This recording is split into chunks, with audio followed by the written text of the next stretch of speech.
If your mind feels too full tonight, let this be the place where it no longer has to keep speaking. You do not need to explain the weight you are carrying.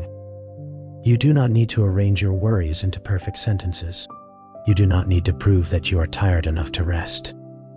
Just breathe in slowly, as if you are drawing the last soft light of evening into your chest, and breathe out as if the day can finally loosen its hands from your shoulders. Again, a slow breath in and a slower breath out. Tonight, we are going to move through an ancient kind of comfort. Not quickly, not like a lesson, not like a bright documentary filled with dates and names, but like a quiet walk through old places after sunset, where history becomes gentle enough to fall asleep inside. Long before our rooms glowed with screens, long before messages arrived at any hour, long before the modern mind learned to stay awake, even when the body was pleading for sleep. People still knew overwhelm. They knew the heaviness of unfinished work. They knew fear for tomorrow. They knew the ache of being misunderstood, the loneliness of late hours, the restlessness that comes when the world grows quiet, but the heart does not. And in those older nights, beneath skies darker and clearer than most of us ever see now, they found images that could hold them. A shepherd near a fold, a lamp burning low, a watchman on a wall, a stream hidden in a dry land, a garden drinking water in darkness, a road waiting patiently for morning tonight. We will not hurry through those images. We will let them arrive slowly, one by one, and after each one, we will return to safety. Because the sleeping mind does not need more information. It needs a place to come back to. So let this be the first place. You are allowed to stop. You are allowed to be held by the night. You are allowed to rest before everything is resolved. The day may still have rough edges, but you do not have to keep touching them. The conversation you replayed can become distant now. The list you keep rewriting can close for the night. The future can remain beyond the hill, unopened and quiet. You have come far enough for one day. Imagine now that evening is falling over an ancient city of pale stone. The sun has almost gone, leaving a faint gold along the rooftops. Narrow streets are cooling after the heat. A merchant folds a length of linen and lowers a wooden shutter. A woman lifts a clay jar from a courtyard well, the water inside dark and cool. Somewhere, a child is called indoors. Somewhere else, a donkey shifts its weight and exhales softly into the dust. Above the city, the first star appears. There is no rush in this moment. The old world does not move by the sharp speed of clocks. It moves by light, by hunger, by footsteps, by the slow closing of gates, by the flame of oil lamps being tended one by one. You can feel the air changing. The heat of the day leaves the stones slowly. The walls hold a little warmth. The shadows stretch longer along the streets. The city begins to fold itself inward, and you, in this story, are not asked to do anything. You are not a traveler who must reach the next town. You are not a watchman who must guard the wall. You are not a scribe who must finish a scroll before the lamp dies.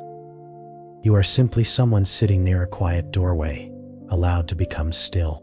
Behind you, the small house is safe. Its walls are simple. Its floor is swept. A woven mat lies near the wall. A folded cloak waits beside it. The room smells faintly of bread, olive oil, warm dust, and the smoke of a small cooking fire that has burned low. Outside, the city settles. Inside, the room receives you. No one asks you to speak. No one asks you to make your tiredness useful. No one asks you to turn your pain into a lesson before you sleep. The night simply makes room. Let your body receive that same room now. Let the place beneath you hold more of your weight. Let your jaw soften. Let your hands rest. Let your breathing become less organized, less controlled, more like something that knows its own way. If thoughts continue moving, that is all right. They are only travelers in the distance. They may pass along the far ridge of the mind. You do not have to follow them. You can watch them grow smaller. You can let them vanish behind the hill, return to safe. The city is closing its gates. The house is quiet. The mat is ready. The cloak is folded. The lamp has not yet been lit. But it will be. You have arrived now, beyond the city, where the last light rests along the slopes. There is a shepherd gathering the flock. This image is very old, older than many books, older than many walls, older than many names that once seemed important. A shepherd moves slowly because living things cannot be rushed into peace. The sheep know his voice. They do not understand every danger of the hills. They do not need to. They know the path worn by many evenings. They know the hollow where the ground is softer. They know the scent of water nearby. They know the sound of the staff touching stone, one by one. They enter the fold. The fold is not grand. It may be made of rough stones gathered by hand, a low circle against the darkening land. It may have a narrow opening where the shepherd sits through the night. It is not beautiful in a royal way. It is beautiful because it is enough. Enough wall, enough shelter, enough nearness, enough watchfulness. The smallest lamb presses close to its mother. The older animals lower themselves into the dust. Their breathing becomes slow and uneven. The shepherd counts them, not with anxiety, but with care. He notices what is missing. He notices what is wounded. He notices what trembles. After a long day in open country, this is one of the tenderest forms of attention, to be counted not as a number, but as someone known. Tonight, let yourself be counted that way, not judged, not measured, not compared, simply noticed. The shepherd does not ask the flock to understand the whole wilderness. He does not explain every shadow, every sound, every distant cry. He brings them into the fold and remains near the opening. And that is enough for the night. Maybe a part of you still feels like it is outside, still watching the dark hills, still listening for what could go wrong. Let that part hear this softly. You are inside the fold now. The gate is quiet. The ground is warm from the day. The one who watches is not demanding anything from you. You do not have to be the shepherd tonight. You do not have to guard every boundary. You do not have to count every possible danger. You can be one of the gathered ones, one of the weary ones, one of the living ones allowed to lie down. Return to safe. The fold is closed. The shepherd is near. The hills are dull, but they are outside the wall. The flock is breathing. You are gathered. Nothing more is required. The ancient hills rise around the fold, blue now under the evening sky. By day they were hard and bright, every stone edged with heat, but at night they become gentle shapes. They do not explain themselves. They simply remain. People in the old world often lifted their eyes toward hills. Sometimes they feared what might come over them. Sometimes they hoped for help beyond them. Sometimes they saw in their height a reminder that the trouble directly in front of them was not the whole world. Let your inner eyes lift now, not with effort, but with the softness of someone resting near a window. The hills are there, quiet, patient, older than today's worry, older than the voice in your mind that says everything must be solved before you sleep. The hills have watched harvests come and go. They have watched cities rise, crack, and soften back into dust. They have watched kings make promises and children chase goats in the same wind. They have watched grief pass through families and joy return in unexpected ways.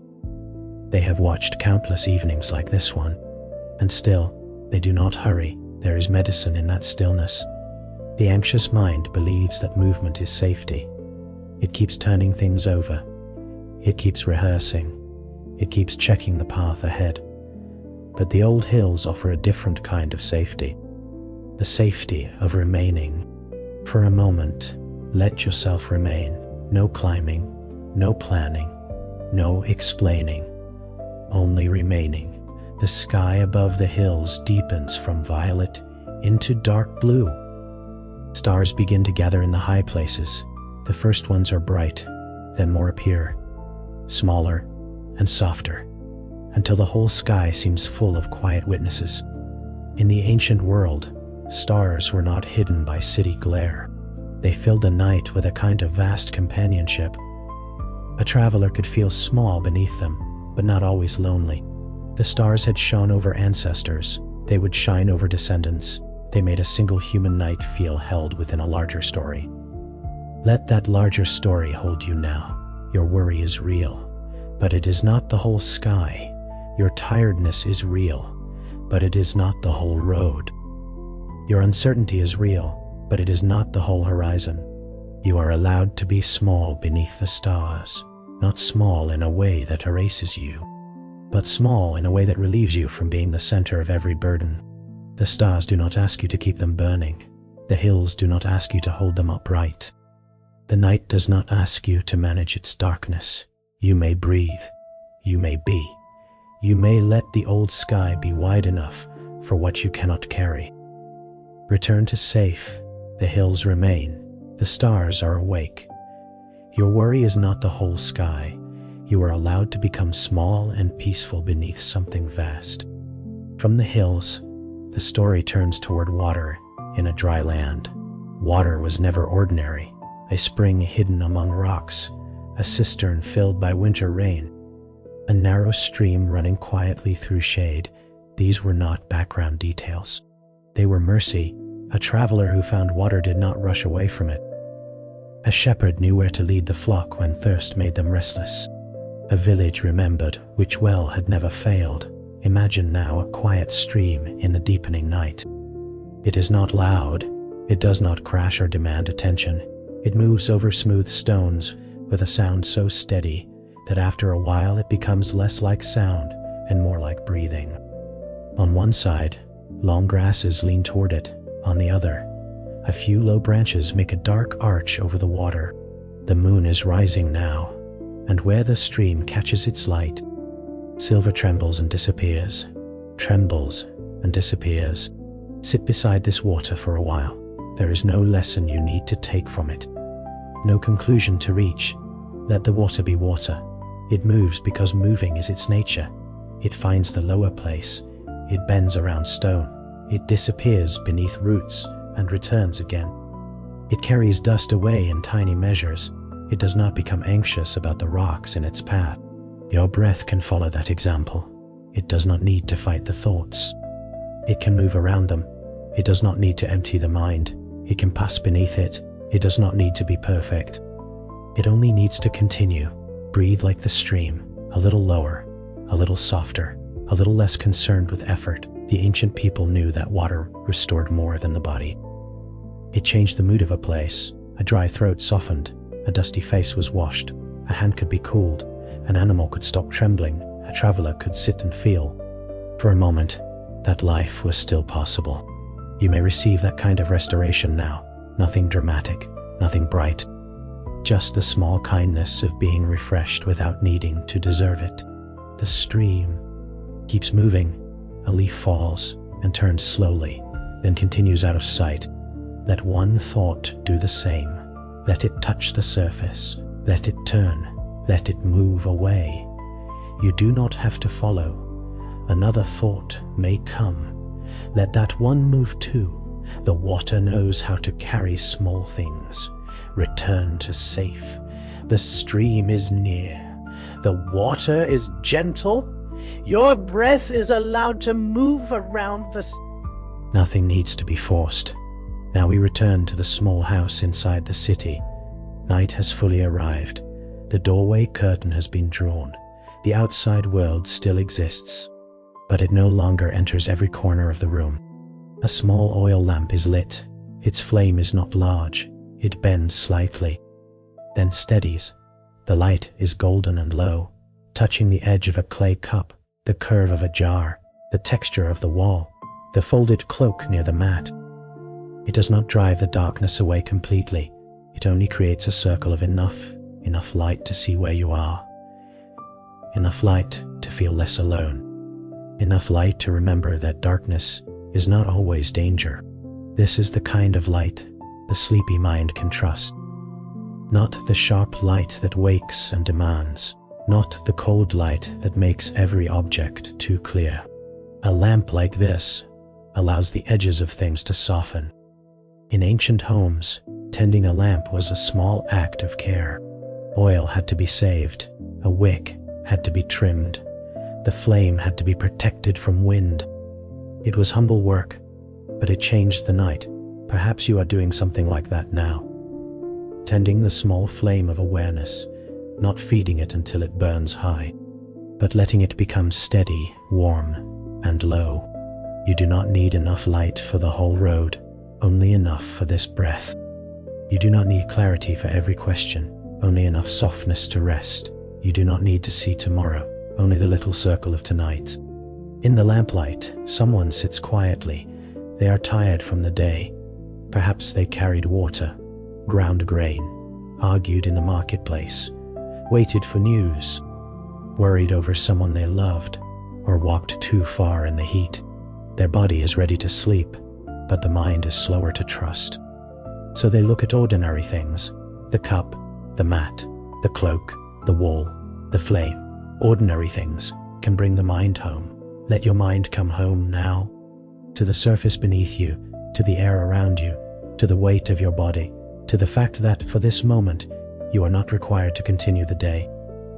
The lamp grows steadier, the room grows quieter, the person in the room lies down, not because everything is solved, because the night has come, and when night comes, the body is allowed to obey its oldest wisdom.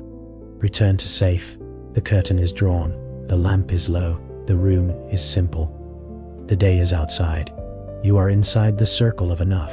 Beyond the house, above the narrow streets, the city wall holds the night. A watchman walks there, wrapped in a cloak against the cool air. His steps are slow. He is not going anywhere. His task is to remain. The watchman knows the hours that others sleep through. He knows how midnight feels different from evening, and how the last watch of the night can seem long before dawn. He knows the stars by their positions. He knows the sounds of the city when it dreams, a cough from a nearby roof, the shift of an animal, the far bark of a dog, the wind along stone. He listens without panic. This matters. There is a kind of listening that searches for danger and becomes danger inside the body. But there is another kind of listening, older and calmer, that simply keeps company with the night. The watchman listens that way. He is awake so others do not have to be. Let that thought loosen something in you. You do not have to be the watchman tonight. You do not have to keep walking the wall of every possible future. You do not have to scan the horizon of tomorrow while your body asks for sleep. Let the watchman walk. Let him keep the stone path. Let him look east when the hour comes. Let him know the difference between a true sound and a harmless one. You may rest below. In the ancient city, families trusted the watchman. They lay down in homes of stone and timber, behind doors and curtains, while someone else remained alert.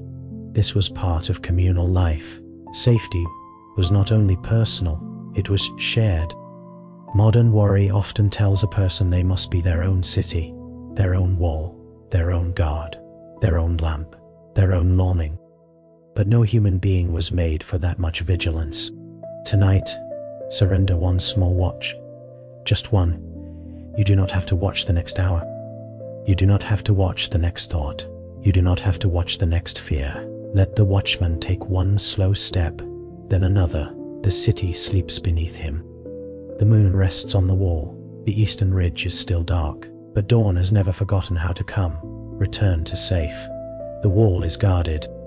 The watchman walks. You are not on duty. The city beneath him sleeps. You may sleep too now. Outside the city again, the ancient road stretches pale under the moon. Roads in the old world carried everything: news and grain, weddings and funerals, soldiers and pilgrims, merchants with pack animals, children walking beside parents, strangers asking for water, psalms rising and fading with footsteps. By day, the road could be hot and difficult. By night, it became quiet. Its dust cooled, its stones silvered. The footprints of many travelers remained for a while, then blurred in wind. Imagine a traveler on this road at dusk. He has walked farther than he meant to. The town he hoped to reach is still beyond the ridge. His shoulders ache beneath his small bundle.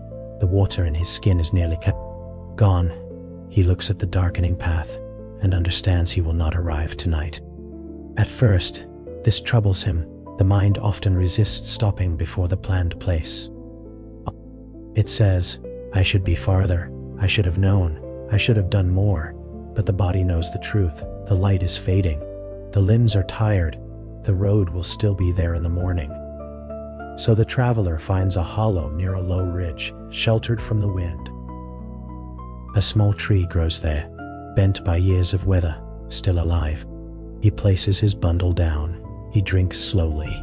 He wraps himself in his cloak and sits with his back against the stone. At first, he hears everything: the rustle of dry grass, a wing in the dark, the creak of a branch, the faint cry of some animal far away. His mind turns each sound into a question, but as he stays still, the night becomes itself. The wind is only wind, the branch is only branch. The distant cry is distant. The ground beneath him is firm. The traveler begins to feel the relief of not continuing.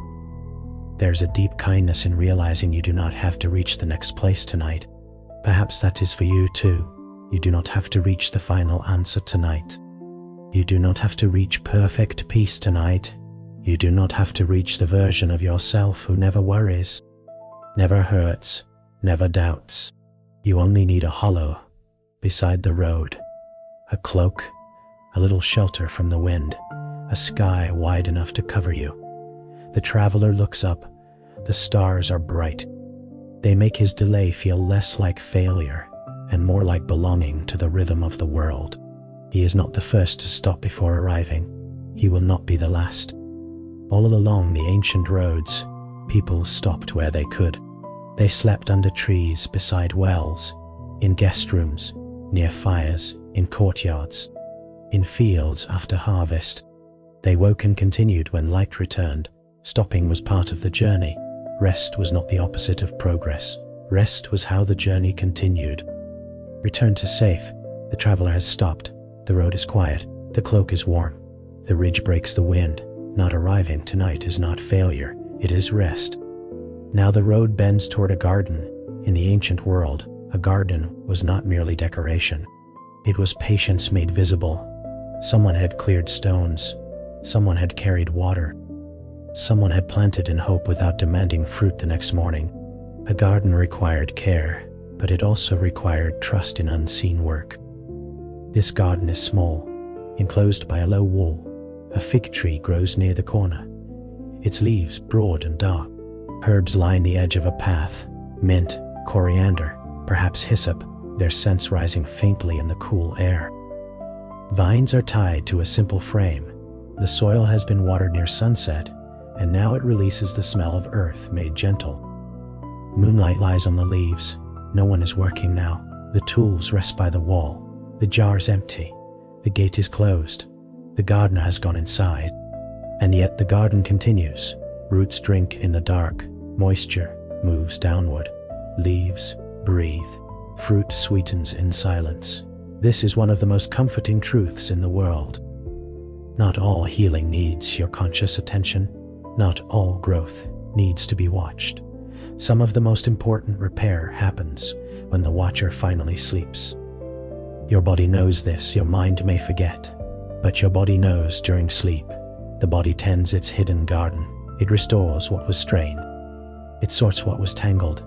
It lowers what was too high and gathers what was scattered. You do not have to supervise the process. You do not have to stand over the garden with a lantern, asking whether it is working. You can leave it to the night if you feel unfinished. Remember the garden if you feel nothing is changing. Remember the roots. If you feel too tired to improve, remember that fruit sweetens without effort in the dark. The fig leaves move softly. Somewhere, water settles deeper into soil. A small insect passes through the grass. The wall holds the garden quietly, not as a prison, but as protection. Let your sleep be an enclosed garden. Let the day remain outside the gate. Let healing take place beneath the surface. Let the unseen work continue without your instruction. Return to safe. The garden is watered. The gate is closed. The roots know what to do. You do not have to watch healing happen. You may leave it to the night. From the garden, the old memory of water returns, but now it is wider. Far away, beyond fields and villages, there is a road toward the sea. Many ancient people knew the sea with awe. it could be dangerous, mysterious, powerful, and impossible to command. Yet from a safe hill above the shore, at night, the sea could sound like the breathing of the earth. Let us stand there only for a moment, wrapped in darkness, listening. The waves move in and away, not storm waves. Not a wild sea, only the long, steady movement of water touching sand and withdrawing. This rhythm is older than language. It does not need to be understood. It enters the body by repetition. It reminds the breath what it has always known, in and away. A thought arrives, and away. A worry rises, and away. A memory touches the shore, and away. You remain above the beach, safe on the slope, hearing the sea without needing to enter it. Near the shore, fishermen have pulled their boats high onto the sand. Their work is done for the night. The nets hang from wooden frames, dark shapes against a darker sky. Earlier, hands searched those nets for tears, fingers tied knots with patience. A broken net could not be ignored, but neither did every tear need to be mended in the dark. That too is for you. Not every torn place must be repaired tonight. Some mending belongs to morning. Some requires better light. Some requires hands less tired than yours are now. Let the nets hang. Let the boats rest. Let the sea breathe. A life can contain torn places and still be worthy of rest. A heart can need mending and still be allowed to sleep. The fishermen know this. Their boats are not abandoned because they are still. Their nets are not useless because they wait. Work paused is not work lost. So pause not forever. Only now the waves move in and away, in and away. The boats are quiet. The nets dry in the night air. The stars shine above the water. Return to safe. The shore is calm. The boats are pulled high. The nets can wait. The sea breathes for you. You may stop rowing. Now, the story returns to the city, but to a larger quiet place within it. A courtyard of old stone, a sacred place after the crowds have gone. During the day, feet crossed it, voices rose, prayers were spoken, offerings carried, questions asked. But now, under the deep night, the courtyard is empty. The stones are cool. The shadows are long. A lamp burns somewhere within. Unseen but present, sacred places in the ancient world held many kinds of feeling. People did not come only when they were peaceful. They came frightened, grateful, ashamed, hopeful, exhausted, confused, lonely, relieved. The stones heard everything. They heard whispers and cries, vows and silence, songs of confidence and words spoken from the edge of despair. This is why the quiet courtyard feels safe, not because it rejects pain, but because pain has already been welcomed there before. Nothing in you is too strange for this place. Nothing in you is too heavy to set down on the stone. You may enter without perfect words. You may enter with no words at all. Imagine stepping into the courtyard and feeling the coolness rise through your feet. Above you, the stars are visible between high walls. The air is still. Your own breath sounds softer here. You carry something in your hands, though it may not have a shape. A worry, a grief, a fear, a name, a memory. A burden you have held so long, you almost forgot it was not part of your body. There is a place on the stone where you can put it down. No ceremony, no explanation, just placing it there. Your hands become a little lighter. Maybe not empty, but lighter. That is enough. The old courtyard does not hurry you. It does not tell you to feel differently. It simply lets what is carried become what is placed.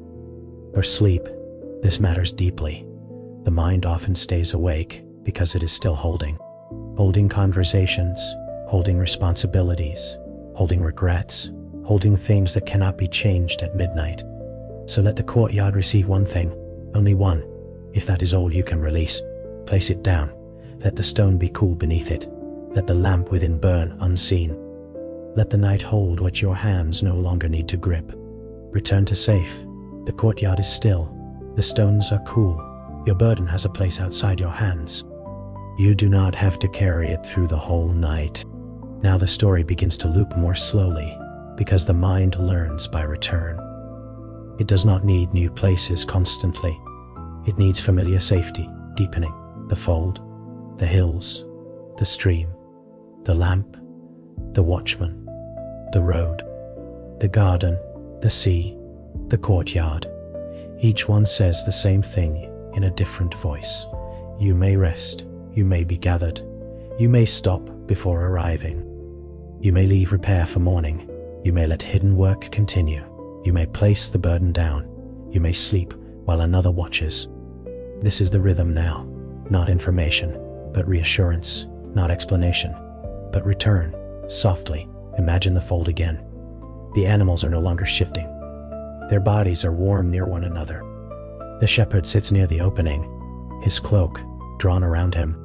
He is not tense, he is present. The darkness beyond the stones is vast, but the fold is held. Your breath slows with theirs. Imagine the hills again. They are darker now, only outlines against the stars. They do not move.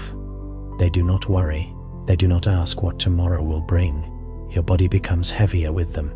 Imagine the stream again. It still moves over stones.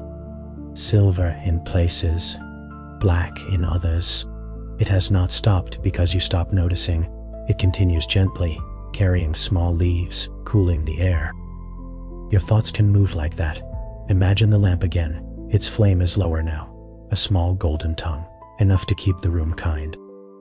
The curtain is drawn. The day remains outside. Your mind can remain inside. Imagine the watchman again. His footsteps are slow along the wall. He looks across the fields. All is quiet. You are not on duty. Imagine the road again. The traveler sleeps beside the ridge, wrapped in his cloak. The destination can wait. The road is still there, but it no longer demands movement. You can stop here. Imagine the garden again. Roots drink in darkness. The gardener does not watch, growth continues. You can be restored without supervising it. Imagine the sea again. In and away, in and away. The nets hang. The boats rest. You can stop rowing. Imagine the courtyard again. The stone holds what was placed there. Your hands are lighter. You can sleep with empty hands. Return to safe. All the old places are quiet. All the old images are gentle. The night knows how to repeat comfort until the heart believes it. You do not have to force belief. You only have to rest near it. There is another ancient room now, a room where a scribe works late. The lamp is close to the page. The air smells of oil and ink. His reed pen moves carefully, not quickly. In such a world, words are not cheap. They are shaped, copied, carried, remembered. They pass from mouth to ear, from hand to hand, from night to night. The scribe is tired. His shoulders ache. His eyes burn a little from watching the narrow strokes. Yet he continues for a few more lines, because he knows these words have comforted people before him and may comfort others after him. He copies words of refuge, words of fear becoming trust, words of lying down in safety, words of being known in the dark, words of tears seen and counted, words of help that does not sleep. He does not fully know who will hear them later. Perhaps a widow in a small room, perhaps a soldier far from home, perhaps a farmer after a failed season, perhaps a child grown old, perhaps someone in a world he could never imagine, lying in a modern room with a tired mind and a heavy heart. The scribe cannot see you, but in the slow chain of human comfort, you are not so far from him. Across centuries, people have needed the same gentle things at night. To be told they are not abandoned, to be reminded that fear is not final, to be allowed to sleep without shame, to know that the dark is witnessed. The tools change. The heart does not change as much. A clay lamp then, a bedside light now, a reed pen, then a quiet voice now. A stone room then, your room now, the same need moving underneath. Can I rest? Am I safe? Is anyone near? The old answer comes without force. Rest, safe near. The scribe finishes the line. He lets the ink dry. He lays the pen down. This is important. Even the keeper of words stops writing. Even the one preserving comfort must rest. He covers the ink, he lowers the lamp, he leaves the words on the page. They do not need him to stare at them all night in order to remain true. Let that be true for you. You do not have to keep thinking the comforting thought in order for comfort to exist. You do not have to keep repeating the peaceful image in order for peace to remain possible. You can lay the pen down. The words have done enough for now. Return to safe. The pen is down. The ink is drying. The lamp is low. The words remain without effort. You may stop writing the day inside your mind. Now let us soften into the middle of the night, where time becomes less sharp. In the ancient world, there were no glowing numbers to announce the hour. People knew night by feeling, by the height of the moon, by the changing cold, by the rooster still silent, by the watchman's call, by the body's own heaviness. This part of the night belongs to deep quiet. The city is asleep. The road is empty. The garden is dark. The sea keeps its rhythm. The hills hold their silence. The fold is still. Somewhere, bread dough rests beneath a cloth. No one watches it rise. Somewhere, embers glow under ash, preserving fire until morning. Somewhere, a child turns in sleep and settles again. Somewhere, an old woman wakes briefly, listens to the house breathing around her, and closes her eyes. The world is full of unseen care. You may not notice it in the day, when everything is loud and demanding.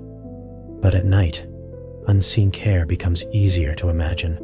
Roots holding soil, walls holding warmth, lamps holding small circles of light, doors holding out the wind, breath holding the body in life without asking permission. You are held by more than your own effort. Let that sentence become very soft. You are held by more than your own effort. You may not feel it strongly. That is all right. It can be true quietly. Your effort has been faithful today. Perhaps too faithful. Perhaps it kept working long after it should have rested. Thank it gently and let it stand down. Effort can sleep too. Vigilance can sleep. Planning can sleep. The part of you that keeps scanning for danger can be invited closer to the fire. Given a cloak and told that it does not have to remain at the edge of the camp all night. Come in, warm yourself, rest. All parts of you are welcome inside the shelter. The anxious part, the grieving part, the responsible part, the lonely part, the part that longs for peace, the part that doubts peace will come. All gathered, all counted, all allowed to lower their heads, return to safe. Nothing inside you is left outside the fold. All gathered, all counted, all allowed to rest. The night is wide enough for every part of you. Now imagine a table in a simple ancient house. The meal is finished. The bread has been shared. A few crumbs remain on the wood. A cup sits near the edge. The people who gathered there have grown quiet. Stories have thinned into yawns. Someone covers the remaining bread with cloth for morning. This small act is full of trust. The bread does not need to be watched all night. The table does not need to remain active. What has been given can rest. A tired mind often keeps returning to what might not be enough. Not enough time, not enough certainty, not enough strength, not enough answers. But here, in the low lamplight, enough becomes smaller and kinder. Enough for now, enough breath for this moment, enough warmth for this room, enough darkness for sleep, enough quiet to begin letting go, not enough for every imagined future, only enough for now. And now is the only place where sleep can enter, so let your mind cover tomorrow as gently as that cloth covers the bread. Tomorrow is not destroyed. Tomorrow is not denied. It is simply covered for the night.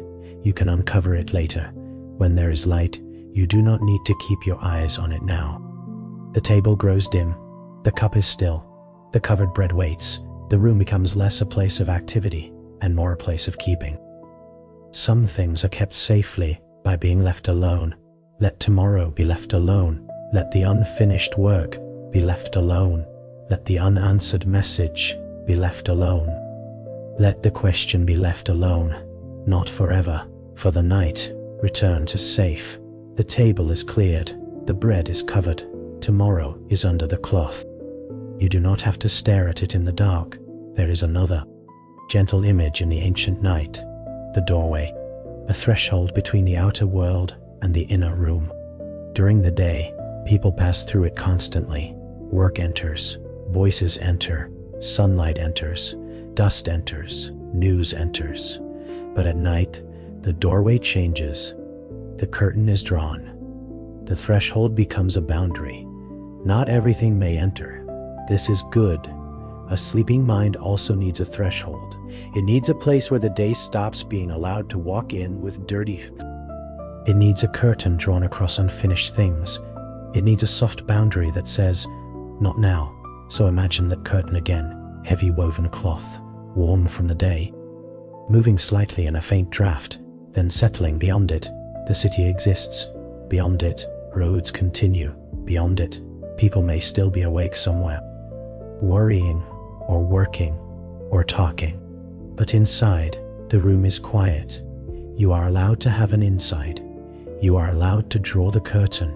You are allowed not to answer every knock. If a thought comes now, imagine it pausing outside the curtain. You do not slam the door. You do not fight. You simply say, "Not tonight, not tonight, not tonight." The phrase is soft, but strong enough. A memory may come. Not tonight. A plan may come. Not tonight. A regret may come. Not tonight. A fear may come. Not tonight. The curtain remains. The room remains. The lamp remains. You remain inside the circle of enough. Return to safe. The threshold is guarded by gentleness. The curtain is drawn. Not tonight is enough. The room belongs to rest. Now the ancient night grows even slower. We are moving beyond the part of the story that needs clear shapes. The images can blur. They can overlap. The fold can be near the stream. The lamp can shine beside the garden. The watchman can hear the sea. The traveler can sleep under stars that look like tiny lamps above the hills. This is how the mind moves towards sleep. It does not need strict borders. It lets things become soft at the edges. Let the edges soften. The edge between listening and dreaming. The edge between your room and the ancient room. The edge between breath and water. The edge between blanket and cloak. The edge between darkness and shelter. You are not losing your way. You are drifting in the right direction. The old world is very quiet now. A shepherd's fire is only embers. A watchman's footsteps are distant. A stream speaks under leaves. A garden drinks without sound. The sea breathes on a far shore. A scribe sleeps beside the words he laid down. A traveler rests before arriving. A table waits for morning. A courtyard holds what was placed there. A lamp becomes smaller and smaller and still enough. Let your awareness become like that lamp. Not gone suddenly, just lower. Warmer, less demanding. A small glow in a quiet room. If you are still awake, there is no failure. The body may simply be taking the long road into sleep. The long road is still a road. Many travelers reach rest by stages. A breath is one stage. A softened hand is one stage. A slower thought is one stage. A moment of not trying is one stage. You are already on the way. Return to safe. The long road is allowed. Sleep may come by stages. You are not behind. You are already moving toward rest. In the final watch of the night, before dawn is visible, something changes in the dark. The watchman knows it. He cannot explain it fully, but he feels it. The air shifts. The stars seem to draw back slightly. The eastern edge of the world becomes less heavy. Dawn has not arrived, not yet, but the darkness has begun to loosen. This is a beautiful thing to remember, though you do not need to think hard about it. Some changes begin before they can be seen. Relief may begin before you feel relieved. Healing may begin before you feel healed. Rest may begin before you know you are resting. Do not measure it. Measuring wakes the mind. Let it happen unseen. The watchman can notice for you. He stands on the wall, cloak around his shoulders. Looking east, below him the city sleeps. He will call out when morning comes, but not yet. For now, he simply waits. You do not have to wait with him. You may sleep before dawn. You may sleep without seeing the light arrive. You may trust that morning knows its way. The traveler by the ridge does not stay awake to make the sun rise. The gardener does not sit all night commanding the roots. The fishermen do not pull their boats back into the sea before first light. The scribe does not keep reading the words, so they will not vanish. All of them rest. Let them teach you. The world continues without your supervision. The morning comes without your effort. The hidden work continues without your gaze. Your life is held through the hours you cannot control. Return to safe. The eastern sky will lighten when it is time. You do not need to watch it happen. Morning knows its way. Sleep may take you before you see it. Now we slow further. Words become fewer. Images become larger and softer. A fold beneath stars. A hill in blue darkness. A stream over smooth stones. A lamp behind a curtain. A watchman walking slowly. A road waiting. A garden hidden in moonlight. A sea breathing. A courtyard receiving burdens. A table cleared. A scribe asleep. A traveler safe beside the ridge. All quiet, all held, all enough. You can let these images pass like lanterns on a slow river. You do not need to hold any one of them. They come. They glow. They move on. The fold comes and moves on. The stream comes and moves on. The lamp comes and moves on. The sea comes and moves on. The word safe comes and stays only as long as it needs to. The word rest comes and becomes breath. Safe, rest, safe, rest. The body may become heavier now, or maybe only a little softer. Either is enough. The mind may become quiet, or maybe only less sharp. Either is enough. Sleep may be near, or it may still be approaching slowly from the edge of the field. Either is enough. You do not need to decide how well this is working. You can be inside it without evaluating it. You can receive without measuring. You can drift without checking how far you have drifted. Return to safe. No measuring, no checking, no effort, only the old night. Gentle around you. There is a final old image now, very simple. A child in an ancient house has fallen asleep before the lamp is fully lowered. The adults speak softly, then stop speaking. Someone adjusts the child's covering. Someone moves the cup farther from the edge of the table. Someone shields the lamp and makes the flames smaller. The child does not know all this care is happening. The child sleeps through it. Care does not require awareness in order to be real. Let that thought be soft enough to sleep beneath. Care does not require awareness in order to be real. You do not have to stay awake to make sure you are held. You do not have to stay alert to receive gentleness. You do not have to keep listening to be allowed to sleep. The room around the child grows darker. The house settles. The night deepens. The adults also lie down. The whole household enters the ancient trust. Eyes close, breath slows. The lamp fades. Outside, the stars remain inside. Sleep gathers everyone without needing to be announced. Let sleep gather you in the same quiet way. Not pulled, not forced, gathered like the flock, like the travelers, like the household, like the whole old city beneath the watchman's careful steps. Return to safe. You may sleep through the care that holds you. You do not need to stay awake to receive it. The night knows what to do. Now, if the words begin to fade, let them fade. If you miss a sentence, nothing is lost. If you drift away, you have understood perfectly. The purpose was never to reach the end. The purpose was to become quiet enough not to need an ending. So there will be no hard ending here, no bright conclusion, no sudden closing of the door.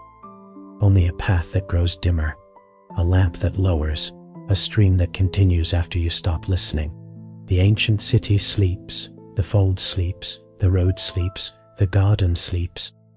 The boats sleep, the nets sleep, the scribe sleeps, the traveler sleeps, the child sleeps, the watchman walks for a little while longer. And you may sleep. You may sleep before the last word. You may sleep after it. You may wake and return to the fold. You may wake and return to the stream. You may wake and return to the lamp. Every doorway remains open. A breath can bring you back.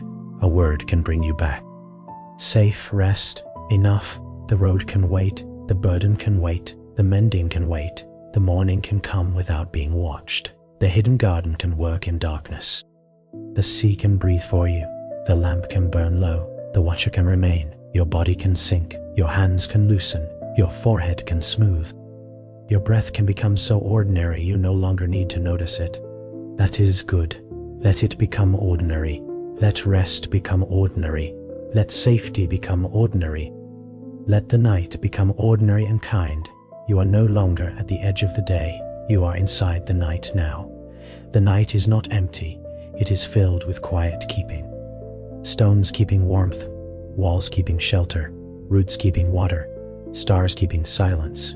Lamps keeping small circles of gold. Breath keeping time. And something older than fear keeping you company. You may not need words for it. You may not need to name it. You may only need to rest inside the feeling that you are not alone in the dark. Return to safe, not alone, not on duty, not required to finish the road, not required to mend every net, not required to watch the garden grow, not required to make morning come, only resting, only breathing, only being gathered. Now the night lowers its voice even more. The stream becomes a hush. The sea becomes a hush. The wind along the wall becomes a hush. The breathing flock becomes a hush. The scribe's sleeping room becomes a hush. The courtyard stones become a hush. The covered bread, the folded cloak, the closed gate, the watered soil. All of it becomes one great hush, moving gently around you. Let the hush cover the last sharp edges of thought. Let the hush cover the unfinished sentence. Let the hush cover the place in your chest that has been bracing. Let the hush cover the memory of noise. You do not have to listen closely. The hush does not need attention. It simply is, if a thought rises now. It can be covered by the hush. If a feeling stirs, it can be covered by the hush. If the mind asks one more question, the answer can be the hush. Soft, wide, kind, enough. The lamp is almost gone now, not extinguished sharply, only fading into the darkness it has made gentle. The room does not feel abandoned when the flame lowers. It feels prepared, prepared for sleep, prepared for silence, prepared for the long, restoring hours. Let your awareness fade the same way, not lost, prepared, not forced. Allowed, a little dimmer, a little warmer, a little farther from the day. The ancient places remain, whether you imagine them or not.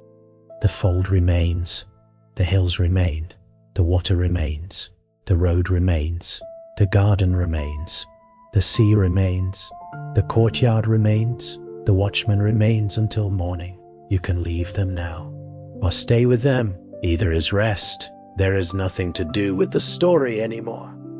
It has become a blanket. Let it cover you. Let it be simple. Let it be enough. Safe.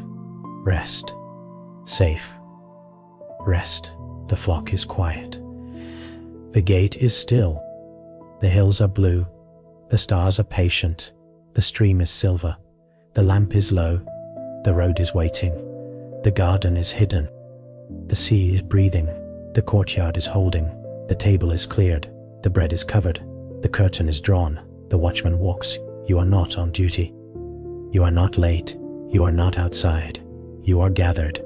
You are allowed. You are held. Enough for now. Enough for this breath. Enough for this night. Enough to stop. Enough to soften. Enough to sleep. And if some small part of you remains awake, let it hear this without needing to answer. You do not have to carry the world through the dark. The world is held by older rhythms than your worry. The stars know their courses. The hills know their silence. The roots know the water. The sea knows the shore. The morning knows the way. You may sleep. You may sleep under the old sky. You may sleep beside the quiet stream. You may sleep inside the guarded fold. You may sleep while the lamp fades. You may sleep while the watchman waits. You may sleep while hidden things heal. You may sleep without solving. You may sleep without explaining. You may sleep without holding the day together any longer. Safe rest, safe rest. The night is wide, the night is gentle, the night has room, and you are allowed to disappear softly into it. Not as someone lost, but as someone finally relieved of the need to stay awake. Before the final hush fully settles, let the old night open one more quiet chamber. Not to wake you, but to deepen the place where rest can find you. There's an orchard beyond the garden wall, where olive trees stand in uneven rows. Their trunks are twisted by many seasons, silver leaves turned pale beneath the moon. These trees grow slowly. They do not rush upward like young grass after rain. They thicken over years, bending without breaking, holding the memory of sun, drought, harvest, and winter in their dark roots. In the ancient world, an olive tree was a sign of patient life. It gave oil for lamps, oil for bread, oil for healing, oil for blessing. Yet none of this came quickly. The tree lived by long trust. It stood through quiet nights and hot days, drawing what it needed from stony soil, offering fruit only in its season.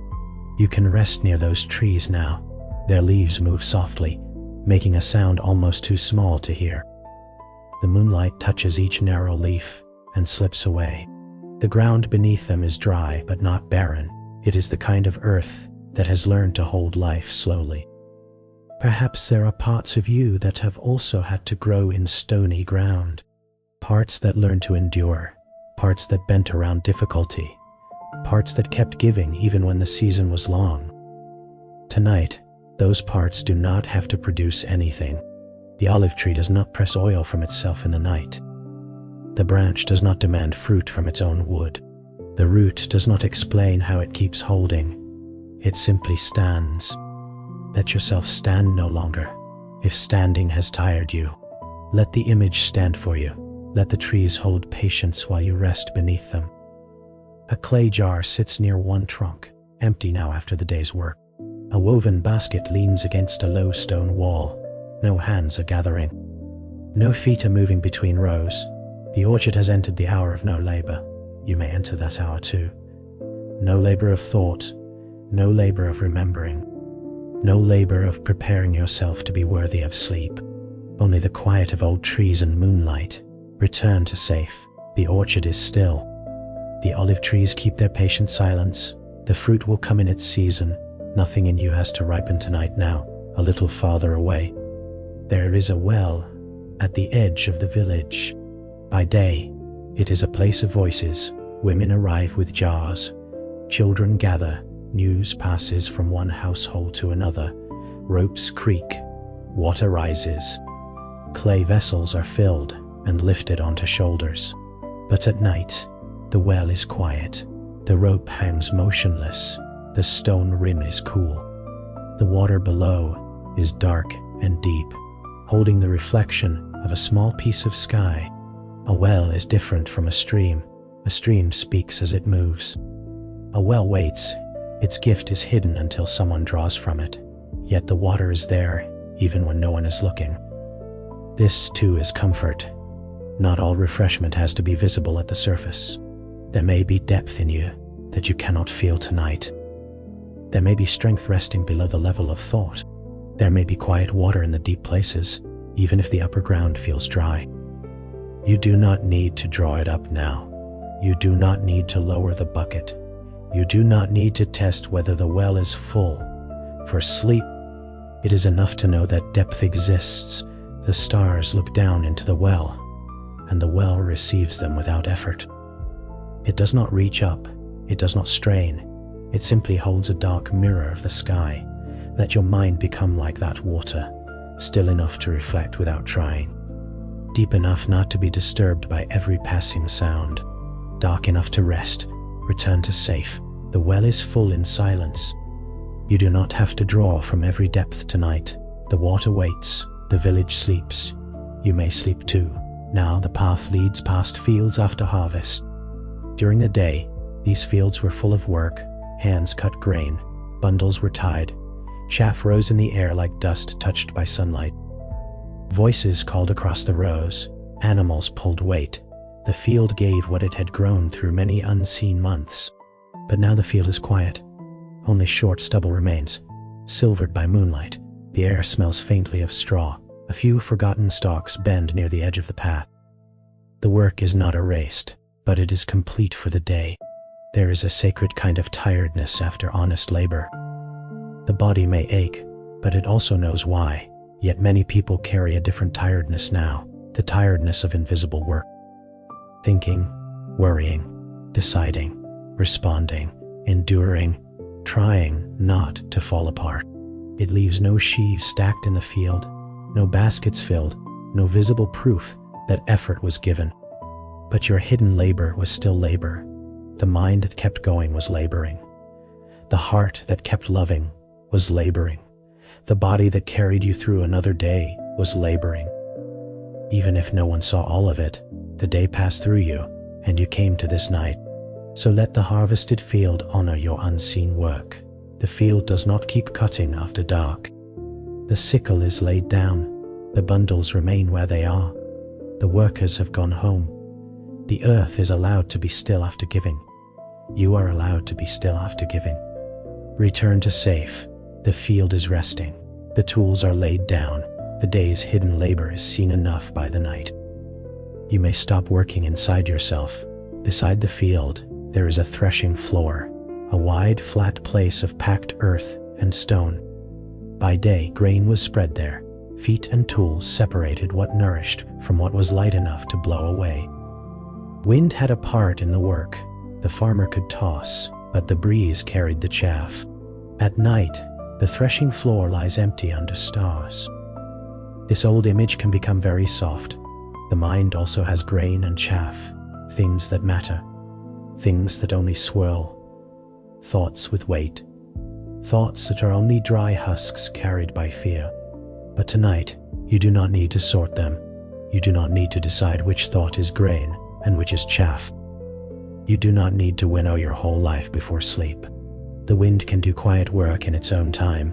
A faint breeze moves across the empty floor. Dust shifts. Straw moves slightly. The stars remain overhead. No one is working now. And still the air continues its gentle sorting. Let the night sort what you cannot sort.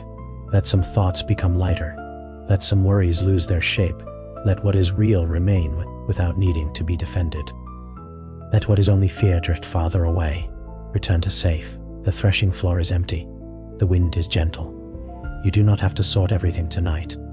What matters will remain. What is light may drift.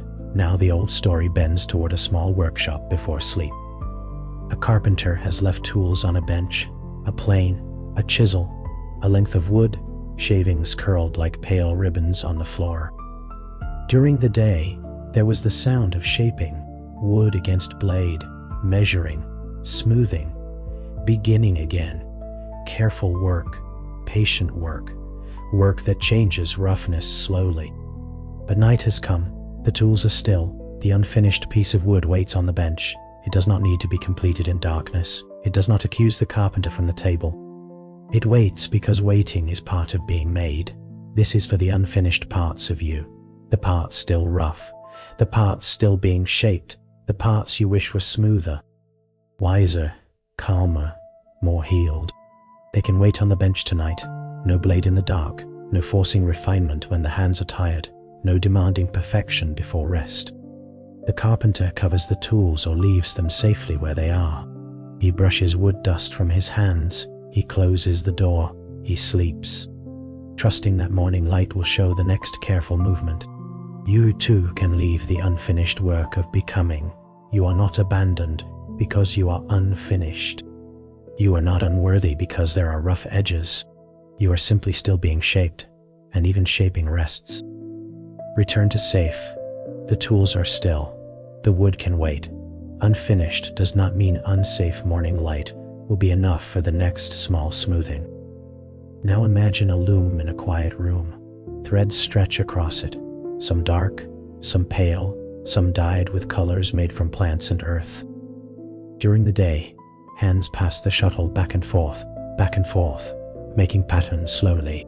From close up, the threads may seem tangled. From farther away, The design begins to appear. At night, the loom is silent. The shuttle rests. The cloth is not finished. And yet the pattern is not lost because work has paused. Your life may feel, from close up, like loose threads. One worry crossing another. One memory pulled too tight. One hope hanging unfinished. But perhaps there is more pattern than you can see from within the day. Tonight, you do not need to step back far enough to understand it. You can simply let the loom rest. The threads do not need your attention all night to remain held. The pattern does not vanish when the hands sleep. Back and forth. Back and forth, the day made its lines. Now the shuttle is still. The room is dim. The cloth waits in peace. Let your thoughts stop weaving.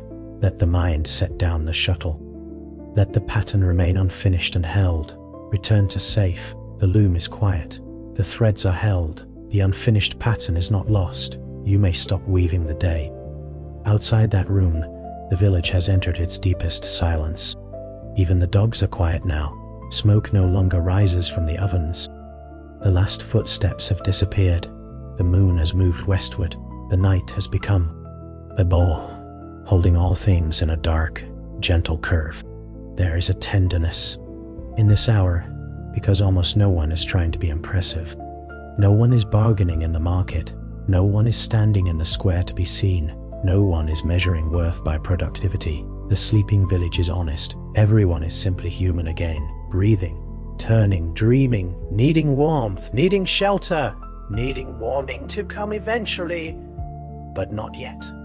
Let yourself become simply human again. Not a role, not a problem solver, not a performer, not the strong one, not the one who always manages. Simply human. A body with breath. A heart that has felt much. A mind that can be allowed to dim. The old village has room for such humanity. It does not ask each sleeper what they accomplished. It does not ask whether every fear was rational. It does not ask whether every burden was carried gracefully. Night is democratic in its mercy.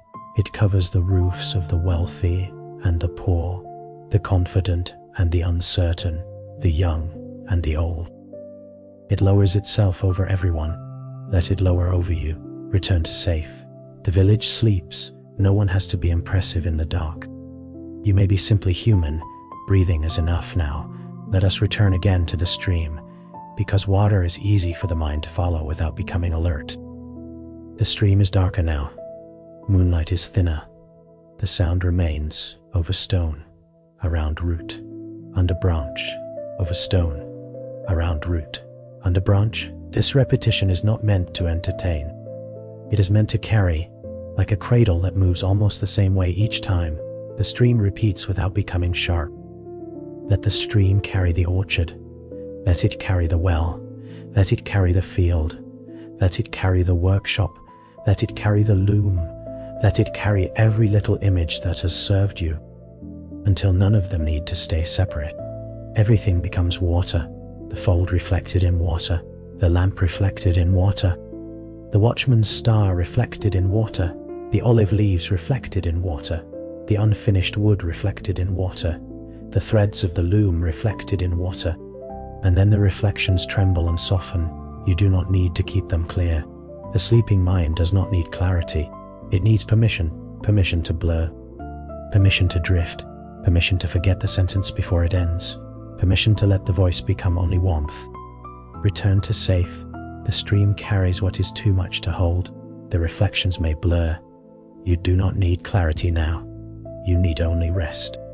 There is a candle in another time, much later than the ancient city, but still old enough to belong to quiet history. A monk in a stone room closes a book. A woman in a cottage banks the fire. A sailor in a harbor hears ropes knocking gently against masts. A night nurse in a long-ago infirmary lowers her voice near a sleeping patient. Different centuries, different rooms, but the same human gesture repeats.